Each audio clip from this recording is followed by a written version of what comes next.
तिलक जन्यों राखा प्रभ ताका। कीनो बड़ो कलु मह साका।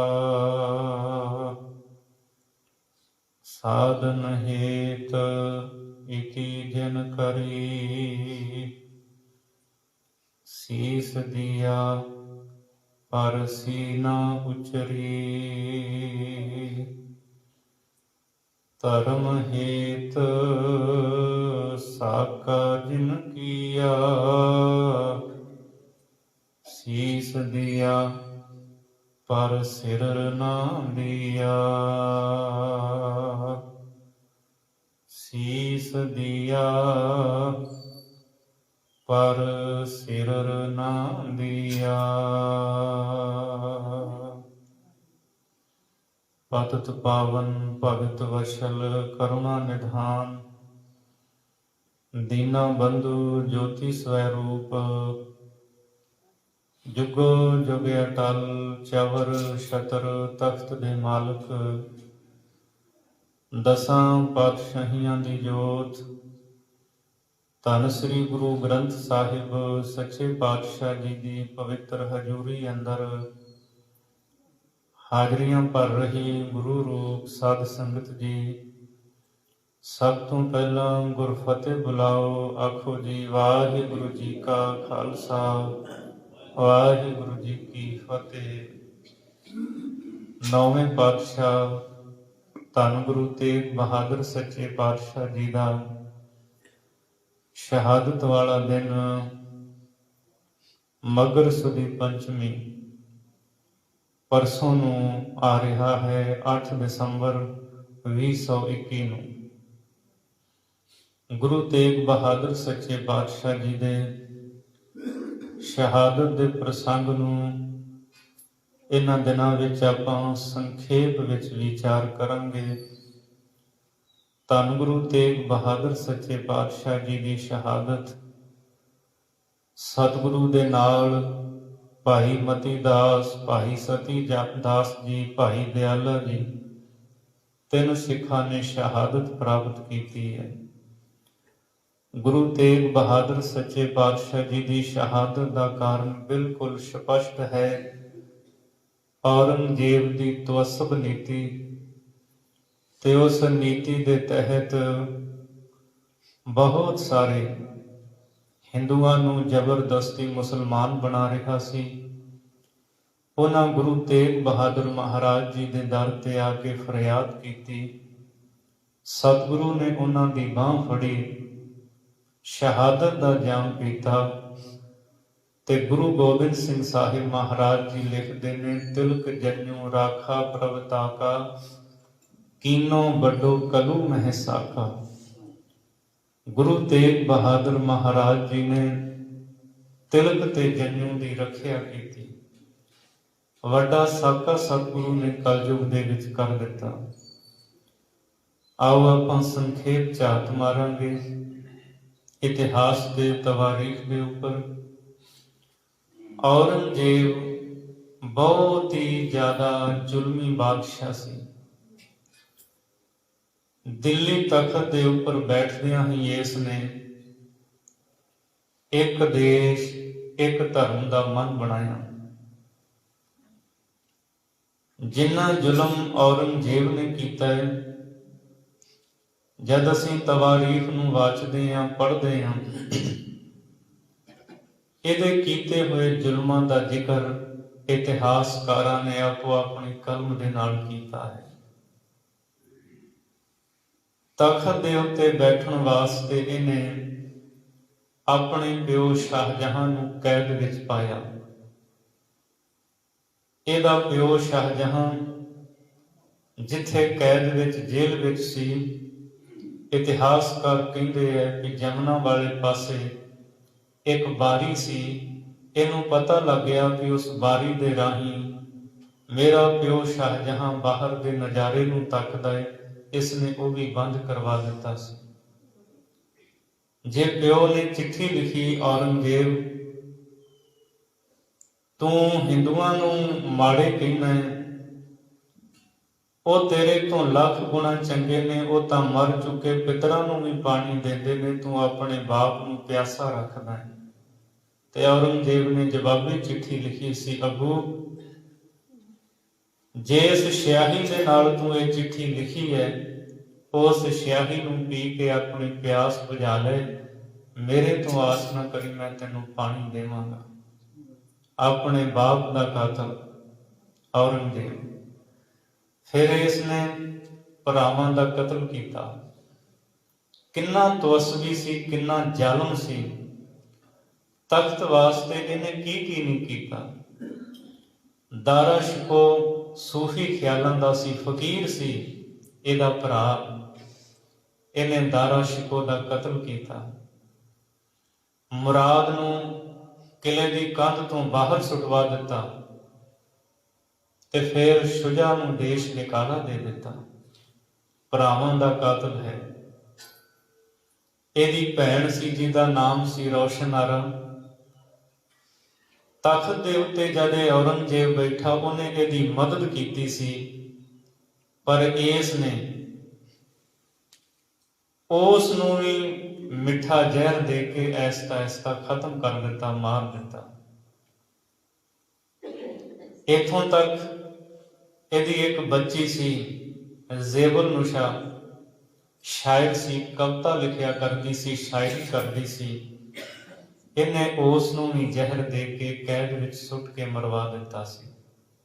ਮਨ ਵਿੱਚ ਸੋਚਦਾ ਸੀ, ਕੱਲ ਨੂੰ ਇਹਦਾ ਨਿਕਾਹ ਹੋਵੇਗਾ ਤੇ ਜਿਹੜਾ ਮੇਰਾ ਜਵਾਈ ਹੋਵੇਗਾ ਉਹ ਕਿਤੇ ਰਾਜ ਦਾ ਹੱਕ ਨਾ ਜਤਾ ਦੇਵੇ, ਉਹਦਾ ਵੀ ਕਤਲ ਕਰ ਦਿੱਤਾ।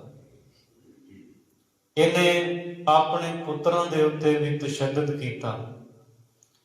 ਮੁਹੰਮਦ ਸੁਲਤਾਨ ਨੂੰ 36 ਸਾਲ ਦੀ ਉਮਰ ਦੇ ਵਿੱਚ ਜ਼ਹਿਰ ਦੇ ਕੇ ਮਾਰ ਦਿੱਤਾ। ਇਸੇ ਤਰ੍ਹਾਂ ਸ਼ਹਿਜ਼ਾਦਾ ਮੁਅੱਜ਼ਮ, ਜਿਹੜਾ ਬਾਅਦ ਵਿੱਚ ਬਹਾਦਰ ਸ਼ਾਹ ਬਣਿਆ, 7 ਸਾਲ ਉਸ ਨੂੰ ਪਰਿਵਾਰ ਸਮੇਤ ਕੈਦ ਵਿੱਚ ਪਾ ਕੇ ਰੱਖਿਆ। ਜਿਹੜਾ ਆਪਣੇ ਭਰਾਵਾਂ ਦਾ, ਭੈਣ ਦਾ, ਆਪਣੇ ਬੱਚਿਆਂ ਦਾ ਬਾਪ ਦਾ ਨਹੀਂ ਬਣਿਆ, ਉਹ ਕਿਸੇ ਦੂਜੇ ਦਾ ਕਿੱਥੋਂ ਬਣ ਸਕਦਾ ਹੈ। ਏਡਾ ਜ਼ੁਲਮੀ ਫਕੀਰ ਜਿਹੜੇ ਰੱਬ ਦੀ ਬੰਦਗੀ ਕਰਨ ਵਾਲੇ, ਉਹਨਾਂ ਦੇ ਉੱਤੇ ਜ਼ੁਲਮ ਢਾਇਆ। ਫਕੀਰਾਂ ਦੀ ਇੱਕ ਭਰੀ ਹੋਈ ਬੇੜੀ ਜਮਨਾ ਦੇ ਵਿੱਚ ਇਸ ਨੇ ਡੁਬੋ ਦਿੱਤੀ, ਫਕੀਰਾਂ ਨੂੰ ਮਾਰਿਆ।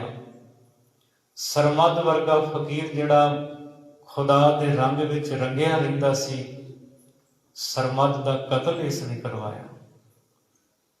ਤਵਾਰੀਖ ਕਹਿੰਦੀ ਹੈ, ਇੱਕ ਵਾਰ ਜਦ ਔਰੰਗਜ਼ੇਬ ਦਿੱਲੀ ਦੇ ਬਾਜ਼ਾਰਾਂ ਵਿੱਚ ਹਾਥੀ ਤੇ ਸਵਾਰ ਹੁੰਦਾ ਜਾ ਰਿਹਾ ਹੈ, ਅੱਗੇ ਸਰਮਦ ਫਕੀਰ ਨਿਰਵਸਤਰ ਖਲੋਤਾ ਸੀ।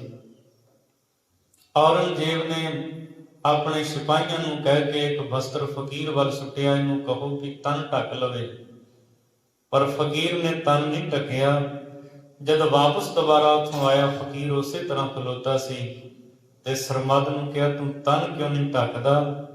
ਸਰਮਦ ਨੇ ਕਿਹਾ ਸੀ, ਐ ਔਰੰਗਜ਼ੇਬ, ਤੂੰ ਮੇਰੇ ਤਨ ਦੀ ਫਿਕਰ ਨਾ ਕਰ, ਜਿਹੜੇ ਗੁਨਾਹ ਪਾਪ ਤੂੰ ਕੀਤੇ ਨੇ, ਤੂੰ ਆਪਣੇ ਪਾਪਾਂ ਨੂੰ ਢੱਕ।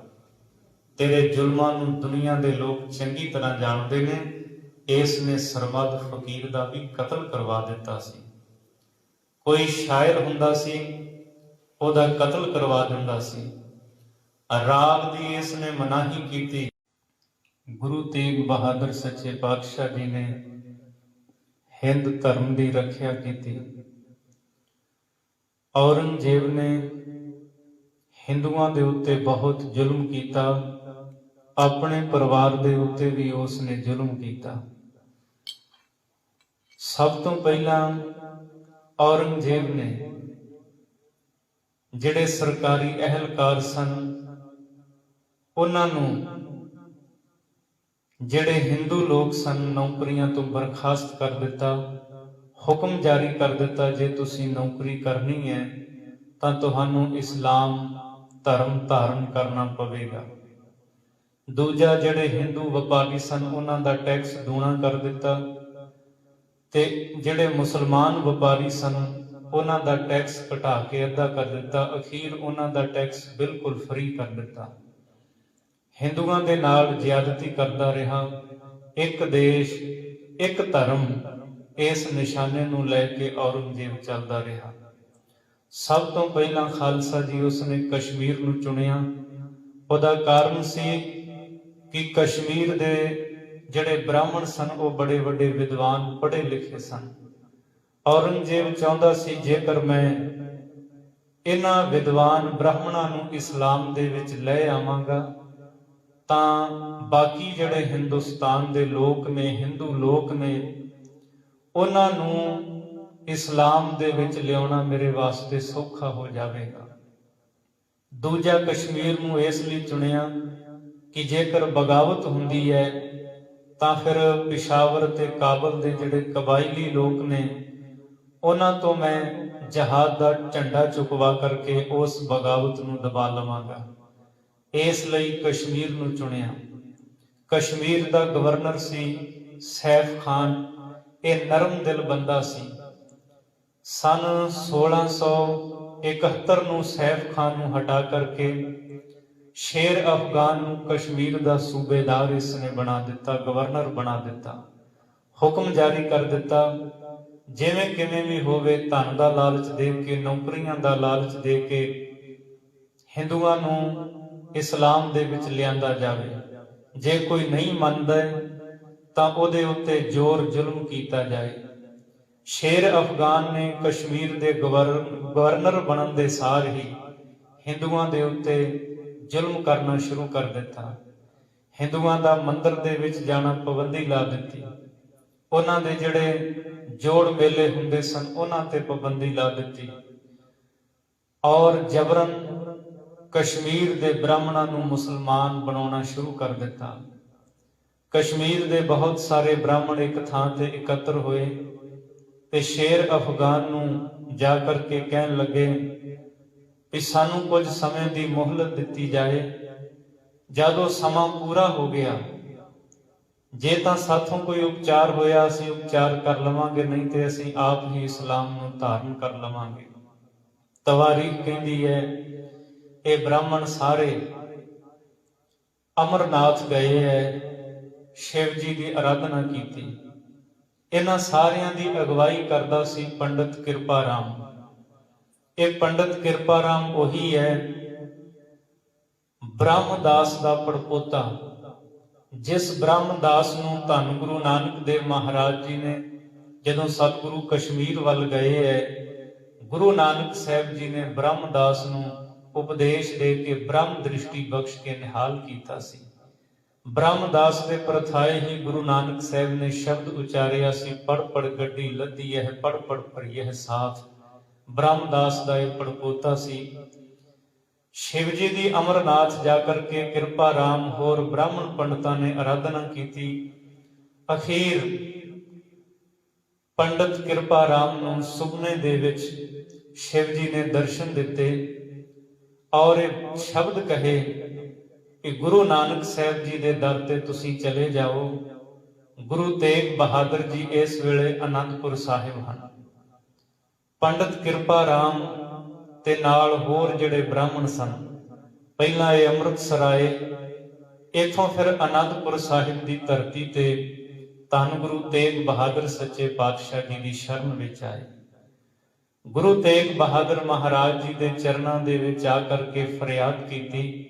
ਅੱਜ ਜਦੋਂ ਅਸੀਂ ਅਨੰਦਪੁਰ ਸਾਹਿਬ ਜਾਂਦੇ ਹਾਂ, ਉਹ ਅਸਥਾਨ ਹੈ ਜਿੱਥੇ ਕਸ਼ਮੀਰੀ ਬ੍ਰਾਹਮਣਾਂ ਨੇ ਗੁਰੂ ਤੇਗ ਬਹਾਦਰ ਜੀ ਦੇ ਚਰਨਾਂ ਦੇ ਵਿੱਚ ਫਰਿਆਦ ਕੀਤੀ ਸੀ। ਇਹਨਾਂ ਸਾਰਿਆਂ ਨੇ ਹੱਥ ਜੋੜੇ ਹੋਏ ਨੇ।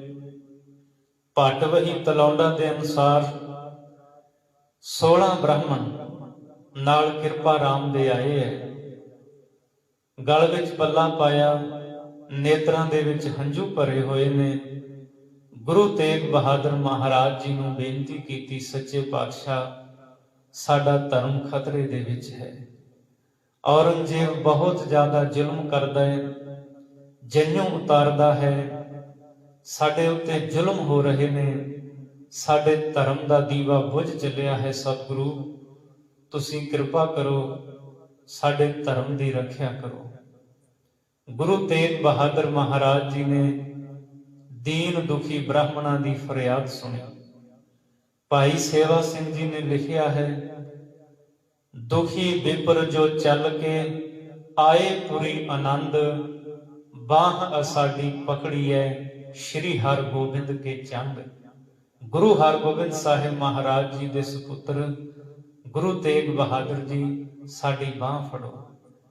सतगुरु गुरु तेग बहादुर महाराज जी ने जद इन्हां दी फरियाद सुनी है, तवारीखदान कहंदे है बाल गुरु गोबिंद राय जी, आप अजे गोबिंद राय हन। सतगुरु कलगीधर पातशाह महाराज 9 वरियां दी उम्र है, हाणियां दे नाल खेडदे पए सन। जद ब्राह्मण पुकार करते ने, पिता गुरु तेग बहादुर जी की गोद विच आकर के बैठ गए ते गुरु तेग बहादुर महाराज जी ने कहा, सतगुरु ये ब्राह्मण क्यों रोंदे ने, की कारण है? इस दर ते अज तक भी जिहड़ा रोंदा आया है वह मुस्कुराउंदा हसदा गया है।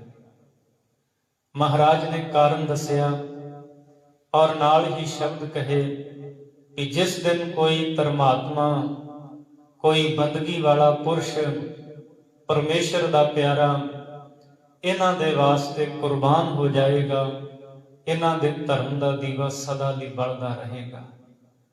धन गुरु गोबिंद राय सच्चे पातशाह जी कहन लगे, महाराज तुहाडे तो वड्डा धर्मात्मा दुनिया च कौन हो सकता है? महाराज कृपा करो, इन्हां दे हंझू पूंजो, ये जिस कारज वास्ते आए ने गुरु नानक दे दर तो निराशे नहीं जाने चाहिए। सतगुरु गुरु तेग बहादुर महाराज जी ने अपने साहिबजादे दे बचन सुने ते शब्द कहे, पुत्र जी मैं तेरे तो यही उम्मीद करदा सी। इत्थे एक अदीब दे बोल हन, कहा दसवें गुरदेव फकत मैंने केवल तुहाडे विच ही सच्चाई दी किरण है। बजुज आपके कौन धर्मात्मा है?